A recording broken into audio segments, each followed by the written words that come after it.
Buenas tardes, estamos conversando con Juan Biagio, médico y secretario de Salud del municipio de San Isidro. Buenas tardes, Juan. Aldo Gamba te saluda, ¿cómo estás? ¿Qué tal, Aldo? ¿Cómo estás? ¿Cómo va todo? Bien, muy bien. Bueno, muchísimas gracias. Sé que venís con muy poco tiempo, esta segunda ola de contagio, la pandemia continúa en Argentina y se está trabajando a destajo en todo el país y por supuesto que también en San Isidro. Para introducirnos quiero sí o sí nombrar algunos números que tienen que ver con lo que vamos a estar conversando ahora. En la Argentina hubo 16.500.000 testeos, casos confirmados aproximadamente 4.400.000, fallecidos lamentablemente 93.142 y recuperados 4.046.000. ¿Por qué te digo esto? Porque la letalidad aparentemente de este virus, de este coronavirus, se sigue manteniendo en el orden de los 2,1 al 2,4, 2,5%. Y de los números oficiales también del municipio de San Isidro, nos encontramos con ese paralelismo, ¿no? Digamos, es más o menos la misma tasa la de fallecidos. Ahora bien, son 16 meses, Juan, que la Argentina viene de esta pandemia, de aprendizaje, de experiencia, de entender y tener la posibilidad de poder prevenirnos sabiendo que en Europa ya estaba pasando lo que después llegó un poco más tarde a la Argentina, pero con un plan de vacunación también vigente, con una población vacunada, que no es la que deseamos, pero tenemos vacunas. ¿Por qué esta segunda ola termina siendo más fuerte, más poderosa y nos golpea tan bajo a nosotros? Bien, ahí dentro de la ecuación que planteaste vos, nos faltaría un tema que es muy importante, que son las variantes genómicas, ¿sí? Obviamente esta segunda ola que venimos surfeando y que todavía permanecemos en un techo muy alto, es con otro virus distinto, o con otra variante genómica distinta al virus de la primera ola. Yo creo que si la variante esta más contagiosa y más patogénica, para darle un nombre, la hubiéramos tenido al principio, esa letalidad que estábamos hablando hubiera sido del doble, ¿sí? Nosotros tenemos estos números hoy porque gran parte de la población vulnerable en su momento está vacunada. Tal es así que si uno mide los promedios etarios de los pacientes en terapia o en camas críticas de la primera hora y la segunda hora, hay más de 12 años de diferencia, ¿sí? Entonces, si en la primera hora estábamos hablando de 62 años o 64 años como media, en esta estamos hablando de 52 años como media, ¿sí? Todo eso se debe a que la población más vulnerable, que eran los mayores de 60, prácticamente estaban en un alto porcentaje inmunizados, aunque sea con una dosis, al momento del inicio de esta segunda ola, ¿sí? Acá es fundamental la variable genómica. De hecho, todos los integrantes del equipo de salud que se infectan después de haber sido vacunados, se hace un estudio de la variable genómica, ¿sí? Y todas las respuestas que hemos tenido a los estudios han sido todas variantes, principalmente de la cepa de Manaus, ¿sí? Con lo cual, uno no puede interpolar la experiencia del año pasado porque estamos hablando de otro germen, de un germen que ha variado en cuanto a su composición genética y que es mucho más transmisible y mucho más patogénico que la de la cepa anterior, ¿no? Ahí está la gran diferencia. Si nosotros medimos la letalidad desde el principio de la segunda ola, estamos un poquito más abajo de la letalidad general. Estaremos en 1,9, más o menos. Probablemente se deba también, ese es un dato que por ahí está viciado, es que al principio de la pandemia no había tanto testeo, con lo cual no sabíamos qué porcentaje de positivos teníamos. Probablemente hubo un subregistro, con lo cual la mortalidad, que es un dato duro, estaba sobre un dato que es objetivo, que es el que yo tengo que ir a buscar cuando detecto algo, y nos varía los porcentajes de letalidad. Pero en realidad, si las comparamos, es menor la letalidad que tenemos con esta segunda ola, obviamente porque tenemos el 42,10% de la población censal, por lo menos con una dosis de vacuna. Recién mencionabas el tema de la cepa, ¿no? Y hoy estamos ahí a resguardo de esta cepa Delta, que es muy peligrosa, es donde todo el mundo está poniendo foco y está con este semáforo epidemiológico también, abriendo y cerrando. Desde tu lugar como secretario de Salud y como funcionario público, ¿Cómo se hace para controlar el ingreso de una cepa donde yo diría que a mi criterio es casi imposible poder controlarla? Se puede tratar de postergar que empiece haya circulación comunitaria, pero ya está en Argentina, hubo 3 casos, las fronteras no están cerradas, sabemos que en Argentina es muy difícil controlar también los pasos fronterizos. ¿Qué es lo que se está esperando con respecto al impacto de esta cepa? Yo creo que lo que decís es exacto como lo decís vos, es imposible evitar que ocurra. Lo que sí es posible es postergar la aparición y darle tiempo en forma paralela a tener mayor cantidad de pacientes con una inmunización artificial con la campaña de vacunación, ¿sí? Y el tratar de retrasar esa aparición, en realidad no la aparición, sino la circulación comunitaria, es incentivar, tomando algunas medidas como son las que estamos tomando, es decir, hacer un seguimiento de los pacientes que vienen de afuera, tratar de cerrar lo máximo posible esa entrada de pacientes que se pierden. Y la realidad es que nosotros todos los días recibimos de parte de Migraciones una lista de viajeros y nosotros hacemos el seguimiento telefónico de eso, pero no hacemos un seguimiento presencial ni sabemos si cumplen exactamente el aislamiento, ¿sí? Así que, como decís vos, es imposible. Lo que sí podemos hacer es retardar la aparición de esa tercera ola, sería la tercera ola con esta variante Delta, y tener la mayor cantidad de población vacunada para que los efectos sobre la salud de los pacientes sean lo menos dañinos posible en el segundo nivel. Hablaste de testeos y ese es uno de los puntos que íbamos a tocar y que tiene que ver, el año pasado los expertos que asesoran al gobierno nacional hablaban de que los números supuestamente había que llegar a multiplicarlos por 5, por 6, por 7, hasta por 8. Con lo cual, si eso fuera cierto y si hubiese hecho la cantidad de testeos necesarios, estos porcentuales que veníamos hablando nosotros podían ser más chicos, esto en función de la tasa de letalidad. Hoy en Argentina se ve y en el mundo se comprobó de que una de las variables más importantes para generar una buena estrategia de salud y combatir la pandemia es el mapa de calor, ¿no? Generar la mayor cantidad de testeos posibles para evidenciar dónde está y dónde se encuentra el virus. ¿Por qué la Argentina testeó tan poco en principio, a tu criterio, viendo países vecinos como por ejemplo Chile, por citar un ejemplo? Mira, yo te puedo dar, nosotros somos los responsables de la respuesta local. Toda campaña tiene un diseño a nivel nacional, un diseño a nivel provincial y los efectores locales somos nosotros. San Isidro tiene la particularidad de que todo el sistema es todo público, todo el sistema, digamos, público es todo municipal, perdón, me expresé mal. Y tenemos muy buena relación, es un polo de salud privado con el cual tenemos una muy buena interacción. Yo creo que al principio de la pandemia hubo falta de insumos, ¿sí? Para hacer lo que se llama la PCR, vos necesitas un aparato que es un ciclador, es un aparato que va dando ciclos y uno va testeando en cada uno de esos ciclos el test de la proteasa. No es fácil instalar un equipo, lleva su tiempo y es caro, ¿sí? Entonces, en algún momento aparecieron otros métodos alternativos, como son los isotérmicos, como es el NeoKit que se fabricó aquí, que nos dio muy buen resultado porque laboratorios no con tanta infraestructura como un ciclador podía hacer este estudio. La primera parte, que es la de la extracción genómica, es igual a la PCR. Lo único que cambia es, una vez que se hace la extracción genómica, cómo se determina el positivo o el negativo. Uno es isotérmico y el otro es con el ciclado que yo te comento. El desarrollo de la industria nacional en cuanto al NeoKit nos dio la posibilidad de multiplicar por 10 la cantidad de estudios que podíamos hacer.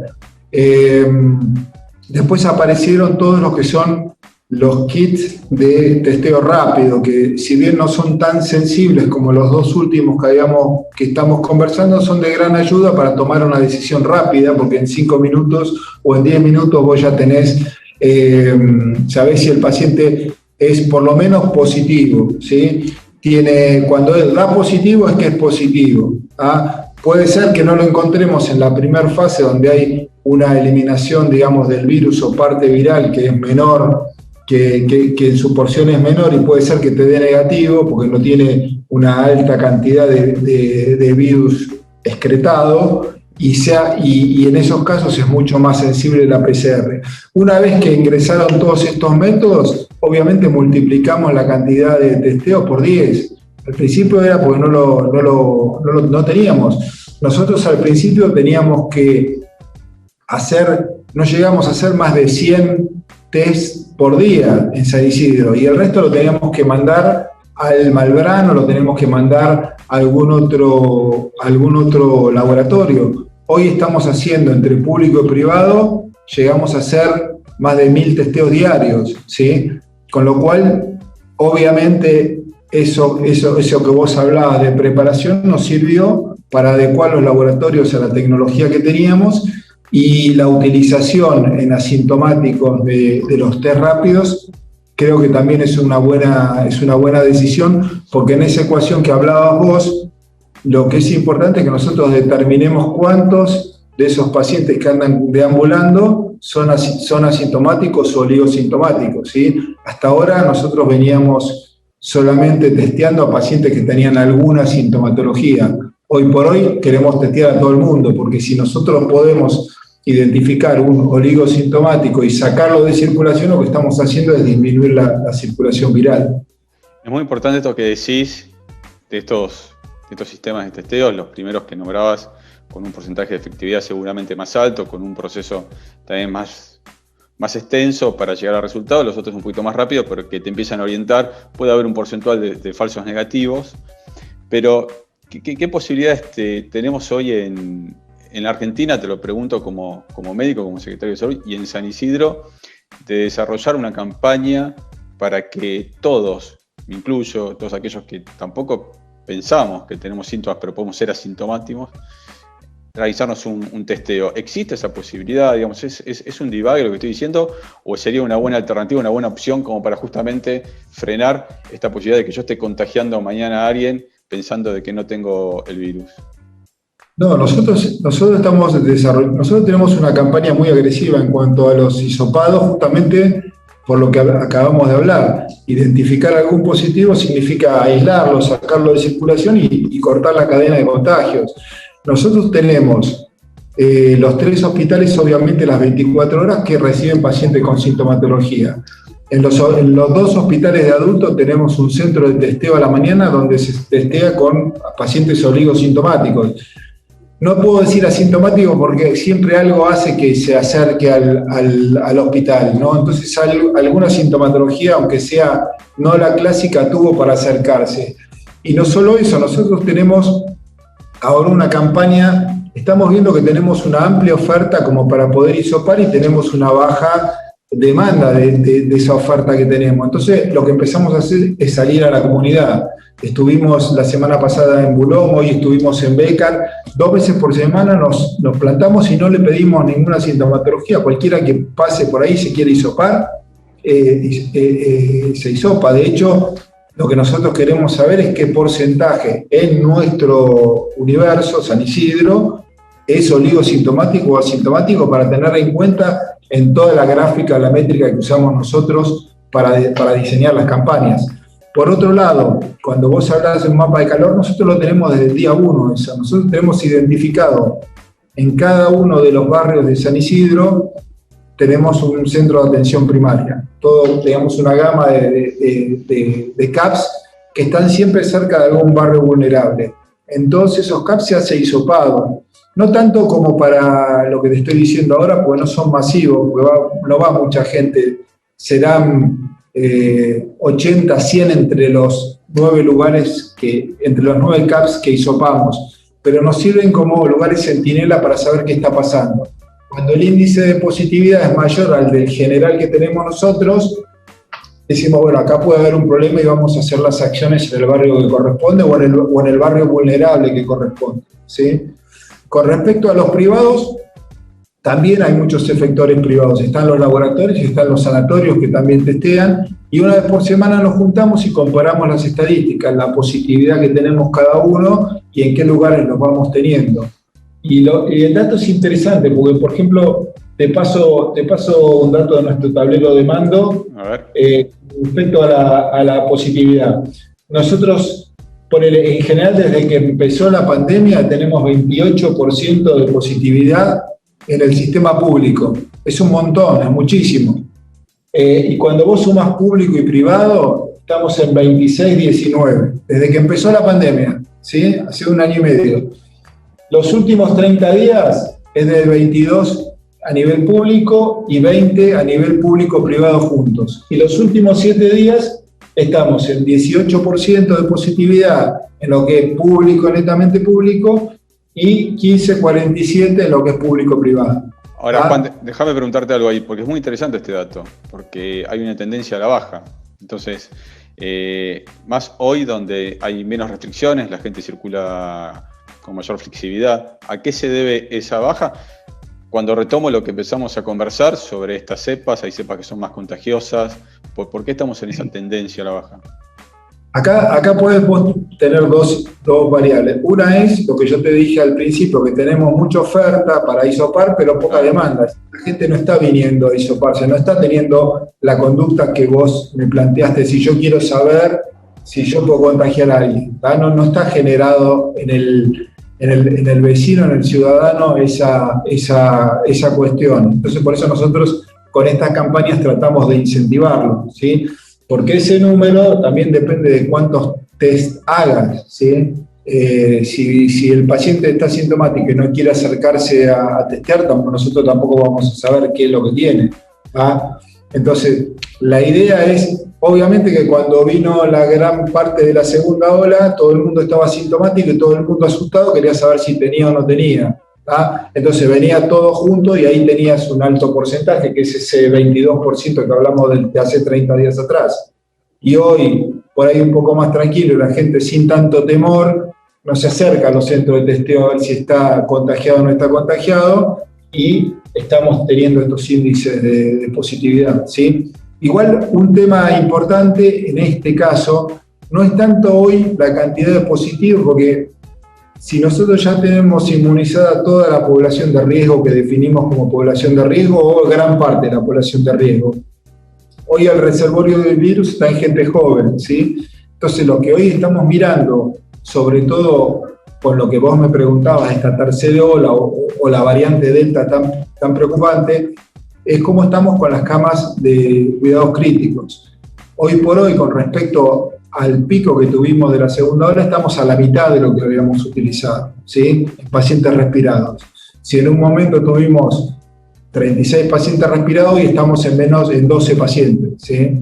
Con lo cual, la capacidad de atender pacientes críticos está un poquito más holgada de lo que veníamos en el principio de la crisis, ¿sí? Aún que suban los números de positivos, porque los números de positivos suben a expensas de una población mucho más joven, ¿sí? Bueno, eso te quería preguntar, porque esta mutación del virus, estas nuevas cepas, si por un lado, digamos, son dos preguntas: si reconfigura lo que tiene que ver el universo de la población crítica, que antes eran los adultos mayores, hoy vemos que los más contagiados son personas de 40, 50, 60 años, eso por un lado.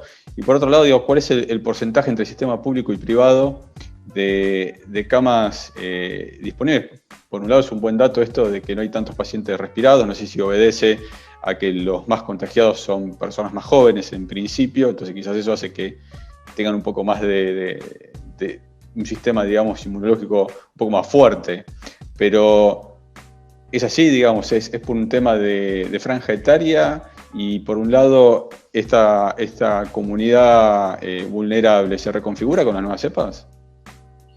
Está buena la pregunta. Yo creo que más que reconfigurarse, lo que está pasando es, gran parte de los pacientes que consideramos vulnerables al principio ya están inmunizados, ¿sí? Ya están vacunados. Entonces el virus puede llegar a infectarlos en algún caso, pero no genera una enfermedad complicada. No es la enfermedad que teníamos el año pasado, que mayores de 70 años tenían gran posibilidad de entrar en respirador. Entonces, se va achicando la población en la cual el virus puede saltar de un lado al otro. Vos sabés que el virus no es un ente vivo, es una partícula que entra una célula y le hace que esa célula la replique, no se replica el mismo virus, le da la orden a la célula para que replique. Cuando vos vas a un paciente inmunizado, el organismo en 2 minutos, claro, lo combate y lo inutiliza, ¿no? Ya deja de cumplir esa función. Entonces va buscando lugares en los cuales pueda dar esa orden para replicarse.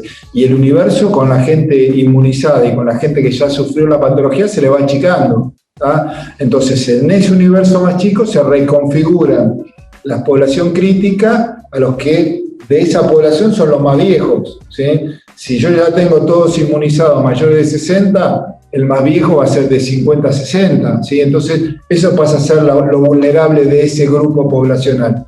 Lo que sí tuvimos una triste experiencia con esta última segunda ola es que una población que la primera ola no causó ningún tipo de inconveniente, que son las pacientes embarazadas, en esta ola sí tuvimos muchos problemas con las pacientes embarazadas y hubo a nivel de Argentina más de 100 muertes maternas, que es una barbaridad, ¿sí? Es una barbaridad. Por más que no haya un estudio científico con el rigor científico que merece cualquier estudio, es evidente que un número tan alto está relacionado a la infección viral, ¿sí? Por más que uno no tenga las armas como para decir científicamente esto corresponde a esto, si nosotros tenemos generalmente una mortalidad materna muy, muy baja a nivel nacional y tenemos de golpe 100 pacientes que tuvieron el virus y tuvieron los problemas, obviamente está relacionado a eso. Por eso creo que fue una gran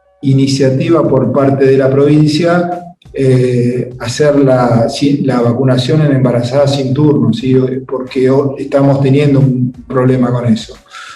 De hecho, nosotros tuvimos 2 pacientes embarazadas muy graves que pensamos que no iban a salir, por suerte evolucionaron bien, y eso hizo que tuviéramos que reconfigurar el hospital materno-infantil, y en el mismo hospital que no tiene una terapia de adultos, porque generalmente las pacientes que van embarazadas son pacientes sanas que van a tener familia, no son pacientes enfermos, se configuró un área crítica para pacientes embarazadas con COVID, ¿sí? Con los correspondientes respiradores y demás. Con respecto a lo que me hablabas de las camas críticas en el sistema público y en el sistema privado, creo que el sistema público tiene una ventaja sobre el privado, que es la capacidad de adaptarse. El sector público es un sector formador de recursos humanos, ¿sí? Nosotros tenemos más de 150 residentes en el sistema, lo que te genera la posibilidad de, si tenías, no sé, 20 camas de terapia intensiva, tenés el recurso humano suficiente como para duplicar esa capacidad o llevarlo un poquitito más allá, tener 50 camas, ¿sí? El sector privado está configurado de una forma que tiene que salir a buscar recursos humanos si quiere ampliar su capacidad operativa. Con lo cual, a la pregunta exacta, es más o menos la mitad de las camas son públicas y la mitad de las camas son privadas, y nosotros tuvimos la posibilidad de expandirnos y de darle una mano al sector privado en cuanto a pudimos asistirlos con algunos respiradores, con algunas drogas que les resultaba complejo conseguirlas. Hubo un problema de drogas en algún momento, las drogas que se utilizan especialmente en pacientes bajo ventilación mecánica. Hicimos como un pool, ¿no? Entonces, si a alguno le faltaba uno, nosotros, como somos grandes compradores, le íbamos haciendo el clearing y después nos compensábamos. Con eso tuvimos la suerte de pasar lo peor de la segunda ola bastante bien en cuanto a la ocupación de camas de terapia. Tocaste recién un tema que lo vengo mencionando en la radio y yo sé que ahora no parece tan importante, pero sí lo va a ser después, que es el post, lo que nos va a dejar la post-pandemia. Y hablaste de capacidad operativa, y es muy interesante analizar esto, quizás hoy mismo también, más allá de que hay que atacar el frente de batalla, porque mañana esa capacidad operativa que hoy se amplió para hacer frente a esta demanda, se termina convirtiendo en capacidad ociosa. Y uno suele pensar de que hoy el mundo está viviendo una primer pandemia luego de 100 años, donde posiblemente no sea la primera, esperemos que sea la primera y la última, pero probablemente no. ¿Qué va a pasar con eso? ¿Qué va a pasar con la capacidad estructural? ¿Qué va a pasar con la capacidad operativa? ¿Qué va a pasar con la cantidad de médicos? Se piensa, y ahora te lo pregunto si querés de manera local, no te pongo en la responsabilidad de una decisión nacional, se piensa, digamos, en tener un resguardo para que si próximamente nos toque, esperemos que no, una nueva pandemia, no tengamos que improvisar y ya mantener una estructura que esté ahí activa. Yo creo que, vuelvo al concepto anterior, el hospital público, te hablo desde la salud pública, ¿no? Claro. Tiene 3 patas. Tiene una pata asistencial, que es la que todos ven, que viene el paciente, se opera, se interna. Tiene una pata de investigación, que es muy importante, en la cual todos estos fármacos que hoy nos están dando una mano, como por ejemplo las vacunas y todo eso, se generan por la investigación que hay en los distintos hospitales alrededor del mundo. Y tiene una tercer pata, que es la de la docencia, tanto de pregrado como de posgrado. Me parece que el hospital público siempre debe conservar esa estructura, con lo cual, si vos haces un análisis como harías en el sector privado, netamente costo-beneficio, vos dirías, bueno, vos tenés más recurso humano del que necesitás, porque en realidad yo estoy formando recurso humano que después, obviamente, por cuestiones económicas va a migrar al sector privado, ¿sí? Pero una parte importante de la función del hospital público es formar a los profesionales.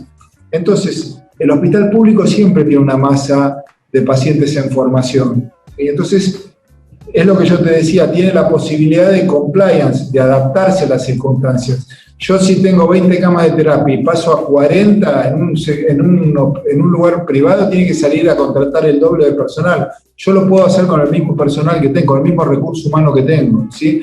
Es una cuestión probablemente de estructurar la metodología como para poder tener los pasos como para ampliarse. Eso sí que estamos trabajando en los distintos manuales de procedimientos para las distintas acciones que tengamos que hacer con la experiencia que tuvimos durante la pandemia. ¿Cómo hacemos para pasar de 15 camas de terapia a 30 en un hospital? ¿Cómo hacemos para dividir el hospital en un sector febril y en un sector no febril? ¿Cómo manejamos el aislamiento de los lugares? ¿Cómo hacemos para que los familiares se comuniquen con los pacientes sin que haya contacto directo? Hay una serie de herramientas que se fueron pergeñando o se fueron ideando durante la pandemia, que seguramente post pandemia la vamos a tener. Igual creo que también se debe un gran debate sobre la salud pública en la Argentina, cuál es la verdadera función que tiene la salud pública. O sea, es que nosotros en San Isidro tenemos un ADN de salud pública muy importante. Tenemos, como te decía al principio, todo el sistema público es municipal. En un momento la asistencia pública de San Isidro fue de las primeras, después de Capital, de tener como una obligación del Estado el atender a aquel que necesita ser atendido. Vos sabés que antes los hospitales eran de pobres y desvalidos, es decir, había sociedades benéficas que bancaban a los hospitales para que trataran a la gente que no tenía plata como para ir a ver. Después se reconfigura el Estado como una obligación del Estado la de proveer la salud a sus ciudadanos. Y San Isidro, bueno, siempre fue pionero en eso, desde principios de 1900, y bueno, nosotros seguimos con esa tradición. Yo creo que nos debemos ese debate en la posición de la salud pública en la Argentina, y no creo que es un debate ideológico. Yo terminé mi residencia de cirugía y fui a hacer un posgrado a Alemania. Trabajé 2 años como médico cirujano en Alemania. Y la verdad que uno piensa que Europa Central tiene un sistema privado y el sistema es público, ¿sí? Todos los hospitales son de la ciudad, y los médicos que trabajan ahí trabajan con seguros, con financiadores que son privados, financiadores que son públicos, financiadores que son sociales, pero digo, siempre el núcleo fuerte del Estado, porque creo que la política de Estado es cuidar la salud de sus ciudadanos, más allá de cómo se vaya configurando el sistema. ¿Sí? Hoy vos tenés un recurso humano en el hospital público que trabaja y tiene que salir a completar su entrada económica trabajando en el subsector privado, ¿sí? Entonces, si uno pudiera reconfigurar el sistema como para que convivan y sea más eficiente, que se pueda trabajar, no sé, que un privado pueda financiar dentro de un lugar público y lograr algún tipo de configuración que nos permita tener esa doble misión, la de dar una medicina de calidad y la de cuidar la salud de la población, sería ideal, ¿no? Creo que nos debemos ese debate. Estoy de acuerdo con lo que decís y lo llevo a la analogía de las ONG, el tercer sector, cuando de alguna manera el Estado tiene como obligación garantizar, ¿no?, las necesidades de los ciudadanos, pero claramente no puede abarcar todo y ahí nace siempre el tercer sector para poder cubrir. Acá este planteo que haces vos es muy interesante porque tiene que ver con esta sinergia, esta convivencia del sistema público de salud privado y público, donde tienen dos obligaciones distintas, son roles totalmente diferentes, pero complementarios al mismo tiempo, y creo que el debate hay que darlo en cuanto a las políticas públicas, en cuanto a la gestión que tienen los gobiernos con respecto, vos mencionabas recién, el sistema en Europa. La verdad que yo no tuve la posibilidad de conocerlo, pero imagino que en cuanto a la administración debe funcionar un poco mejor que la Argentina, y el debate duro y de base que nos tiene que dejar esta pandemia, a mi criterio, esto me hago cargo, lo que digo es realmente darle el valor que tiene el sistema de salud, realmente valorar el sistema de salud. Y me arriesgo a decirlo, lamentablemente, que vamos a tener que poner mucho foco en el sistema de salud, porque no creo que esta sea la última pandemia, no creo que sea este último virus que tengamos que enfrentar, no creo que sea la primera vez que tengamos que cerrar las fronteras en Argentina y en el mundo. Entonces espero que realmente se tome conciencia, no importa el color político que sea, que realmente hay que trabajar muy fuerte e invertir mucho en lo que tiene que ver con la salud. Antes de terminar, te quiero hacer las dos últimas preguntas, Juan. Te agradezco nuevamente por este tiempo. La gente está muy preocupada y asustada, aquellos que se vacunaron hace 90 días con la primera dosis, mayormente la Sputnik 5, porque se estaría venciendo. A partir de ese momento, la comunicación, que para mí no ha sido muy satisfactoria, del Gobierno Nacional, del Ministerio de Salud, y ha generado controversia también lo que ha dicho Santiago Cafiero, jefe de gabinete, es que por un lado no se vence, por un lado se pasó de 3 meses a 6 meses. A tu criterio, ¿cuál es la realidad, yo te diría en este momento clínica, ¿no?, de los informes, de lo que se ha demostrado en el mundo con la generación de anticuerpos? Vos fuiste paciente de COVID, sé que en algún momento no lo has pasado muy bien, y es muy importante, la gente tiene mucho miedo y hay que ser muy cautos en cuanto a la información que se brinda. Aquellos que se vacunaron, no importa si es la vacuna rusa, si es la china, si es AstraZeneca, si es Johnson & Johnson, ¿qué vigencia tienen los anticuerpos? ¿Qué se demostró hasta este momento en el tiempo que permanecen los anticuerpos? ¿Y con qué umbral, ¿no?, como para sentirse que uno está protegido más allá de la variante de la cepa? Bien, es una pregunta que probablemente no te la pueda contestar nadie con rigor científico. Sí te la puedo contestar utilizando algún ejemplo. Yo lo que le puedo decir, o que por ahí le interesa a tu audiencia, es que para nosotros lo importante de la vacunación es que no te genere una enfermedad que te ponga en peligro y que tengas que recibir cuidados críticos. ¿Sí? ¿Se entiende el concepto? Claro. Esa población que atendemos nosotros, menos del 4% tuvo que sea una sola dosis. ¿Sí? ¿Se entiende el concepto? Sí. El 96% de los pacientes que estuvieron en área crítica no tuvieron ni una dosis de la vacuna, ¿sí? Con lo cual uno infiere que estás protegido. Yo no te puedo decir hasta cuándo ni dónde. Lo que sí creo es que los esquemas que se hicieron deben completarse, ¿sí? Yo creo que la estrategia que tomó el gobierno de la provincia de Buenos Aires en cuanto a tener la mayor cantidad de pacientes inmunizados con una dosis es una estrategia correcta, ¿sí? Porque nos permitió lo que yo te estoy diciendo, que menos del 4% sean los pacientes graves. Ahora, yo creo que hay que completarla, obviamente, porque si uno diseña una vacuna y hace los testeos correspondientes con 2 dosis, tiene que completar las 2 dosis, eso está claro. Esta semana empezaron a entrar segunda dosis de Sputnik V. Creo que se va a completar. Y hay algunos estudios interesantes en los cuales se están haciendo los complementos con distintas plataformas de vacunas con buenos resultados. Una de las variantes interesantes que he leído es la de Sputnik, la primera dosis de Sputnik con la dosis única de Calcino, que usa el mismo adenovirus que la segunda variable, que el segundo componente del Sputnik, que es el adenovirus 5, ¿sí?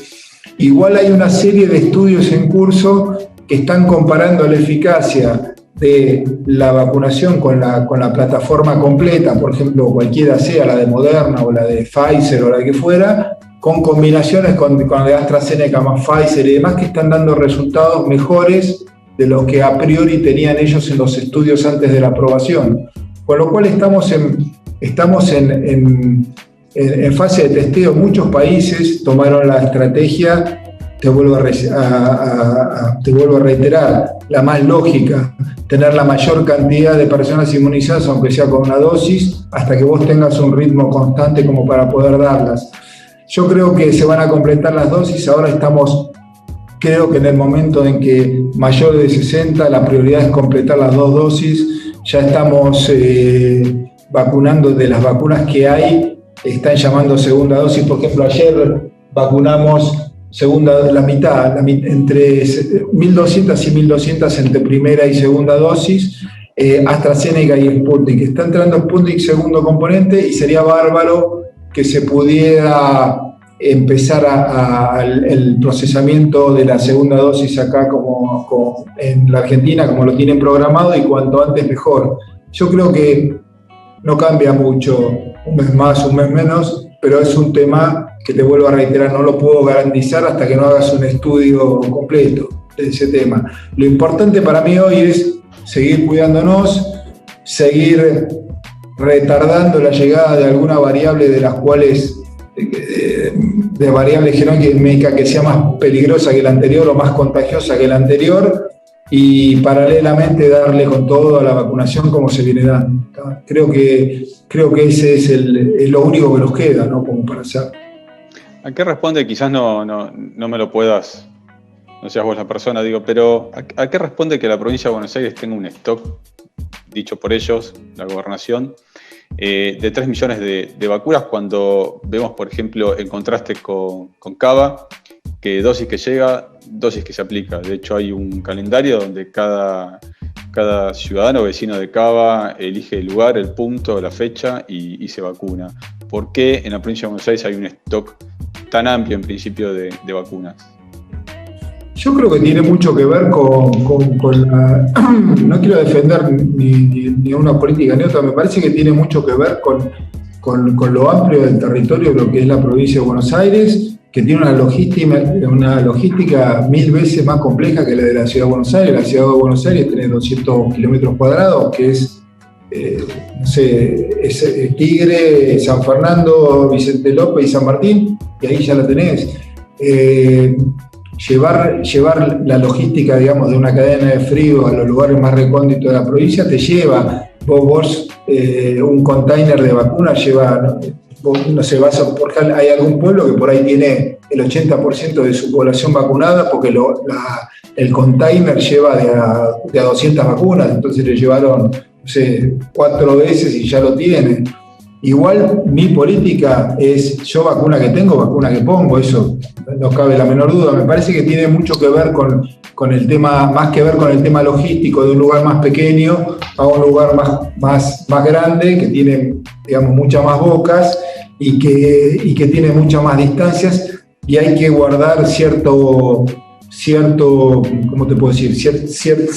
Tenemos que tener archivado todas las cadenas de frío de cada uno de los pasos que va dando cada uno de esos containers que vamos llegando, para asegurarnos que le demos la vacuna con la capacidad de inmunizar que corresponde, ¿no? Me parece que es un tema logístico, no me parece que sea un tema de que guarden vacuna para algo, que no tiene sentido eso. ¿Está?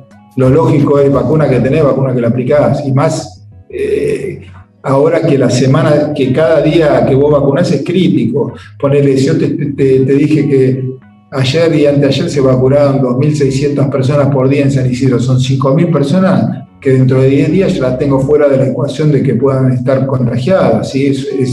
Es grande la diferencia, ¿no? Es muy grande.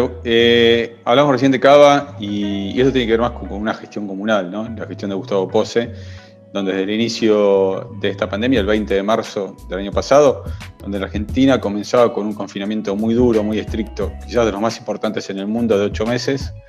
Claramente esto golpeó a la economía y lo que vimos siempre es que la gestión de Gustavo Posse estuvo muy en sintonía con la de Horacio Rodríguez Larreta, el jefe de gobierno porteño, en buscar un punto de equilibrio entre lo que tiene que ver la salud claramente y la economía, sabiendo que la economía de alguna manera a la persona que pierde el trabajo, a la persona que cierra la empresa, a la persona que no logra conseguir sustento para su familia, también lo golpea en la salud. Desde ese lugar, ¿cuál sería la explicación de que tanto San Isidro como Cava siempre tuvieron medidas muy, muy similares? Había una empatía muy grande en la toma de medidas. Yo iría un poquito más allá de lo que decís vos y me hago cargo. Yo creo que Gustavo fue un poquito más adelante de lo que fue Rodríguez Larreta, probablemente porque San Isidro es más pequeño, te conoces más y es más fácil de manejar y no se te pueden escapar las variables. Pero me parece que el éxito de todo está en el tema de estar encima del problema. Yo creo que tanto en Capital como en San Isidro, el intendente estuvo en contacto conmigo todos los días durante el principio de la pandemia y de hecho, obviamente estamos en contacto ya por ahí no todos los días porque no estamos con el estrés de esto, pero en cuanto a qué medidas vamos a tomar. Y yo no sé si hubo algún secretario de salud que haya tenido el apoyo de un intendente como el que tuve yo. Probablemente pase lo mismo con el ministro de Salud de la Ciudad de Buenos Aires, Fernán, que tiene una muy buena relación y es tenido en cuenta el concepto que vertís. Entonces, el intendente no es un desubicado que dice yo voy a hacer tal cosa porque me parece. No, él tiene la idea y él consulta, tiene un sistema de consulta con los técnicos, que en este caso somos nosotros, y decidió cada uno de las aperturas que se hizo, consultándola con nosotros y con un tablero de mando que te iba dando las predicciones de cómo se iban a comportar las distintas variables. Me parece que usó la lógica, lo mismo que hicieron en Capital, y de hecho de nada nos sirve tener la salud aislada de la economía si son complementarias una con otra, no es una cosa o la otra, ¿sí? Y menos cuando no tenés todas las herramientas como para poder tomar todas las decisiones. Si el intendente tuviera las mismas herramientas que el presidente para tomar todas las determinaciones, seguramente hubiera sido otro cómo se hubiera llevado adelante desde el día 1 la pandemia, ¿sí? Pero cuando a vos te tocan solamente X herramientas para manejar, vos tratás de manejar lo que podés dentro de tu área local, ¿no? Te dejo, primero te vuelvo a agradecer, gracias por estos minutos, la verdad que es muy, pero muy interesante la entrevista. Y te dejo los últimos 40 segundos para que le hables a la gente, para que en este momento donde, insisto, hay que ser muy precisos con la información, hay que ser muy cautos, donde la gente todavía sigue teniendo miedo, la crisis económica golpea duro, hay mucha incertidumbre todavía, estamos hablando de una tercera ola que puede llegar a venir con esta mutación de la cepa. ¿Cuál sería tu mensaje final en esta entrevista a la gente? Obviamente que sigamos cuidándonos entre todos, que sigamos como lo vinimos hasta ahora, con la utilización de cubrebocas, distanciamiento social, tratar de seguir, digamos, con todo lo que venimos diciendo durante la pandemia. Y con respecto a lo que es la tercera ola, vacunarse, todos los que tengan la posibilidad de vacunarse, no le tengan miedo a la vacuna, es 10 veces peor lo que le puede pasar con una infección que cualquier mínima acción que pueda tener la inoculación de la vacuna. Todas las vacunas son seguras. Ustedes piensen que se han dado millones de dosis de vacuna y no hemos tenido nada que nos alerte al conjunto científico, al conjunto médico, que nos diga esto no va, esta vacuna no va. A lo sumo una tendrá un poco más de eficiencia que la otra, que nos cuidemos y que tratemos de ir, que ya vemos que hay una salida. La salida es la vacunación. Probablemente esta patología se haga endémica y necesitemos vacunarnos una vez cada 2 años por X razones. Pero hoy por hoy, cuidémonos, falta muy poquito, que la gente tenga paciencia, le va a llegar la segunda dosis, le va a llegar la primera dosis, ya se están vacunando personas menores de 40 años. Seamos pacientes y sigamos cuidándonos. Juan Viallo, secretario de Salud de San Isidro, muchas gracias. Te mando un abrazo, gracias a vos. Chao.